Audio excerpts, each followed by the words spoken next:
කුෂානි මහත්මිය ඔබ දන්නවාද ඔබට මගේ තියෙන ආදරේ? දන්නවා. හැමෝටම බෙදන්න යනවනේ මේ ෂෝක නෙවෙන්නේ වැඩේ. Elephant House Cream Soda හැමදාමත් යෞවනයේ පොපියන චමත්කාරය.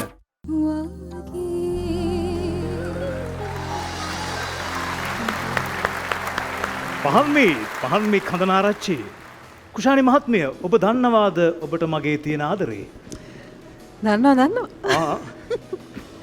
හැමෝටම බෙදන්න යනවනේ මේ ෂෝක නෙවෙන්නේ වැඩේ. නෑ ඉතින් මම එහෙම ගීතයට අනුකූලව තමයි ඒක ඉදිරිපත් කරන්නේ. ඔව් පැහැදිලි. විශ්ව මේ පහන්මි ගැන කතා කරනවා නම් අපි අහලා තියෙනවනේ සින්දු කියනවා කියන කොටසකුයි සින්දු ගායනා කරනවා කියන කොටසකුයි. ඒ අතර ගීත ගායනා කරන කෙනෙක් තමයි මම. දවසින් දවස මම එදත් කිව්වා ඔයා හිටපු තලයට වඩා එන්න දියුණු වෙනවා මිසක්. ඒ කියන්නේ අර කීප දෙනෙක්ට මම කියලා ඇති. මම කියන්නේ සති දෙකක් මීට කලින් දෙන්නෙක්ට කිව්වා. හරිම අර කෑදර කමින් තරඟ වදින තරඟකරුවෝන් ඉන්නවයි කියලා එයින් එක්කෙනෙක් මෙයා.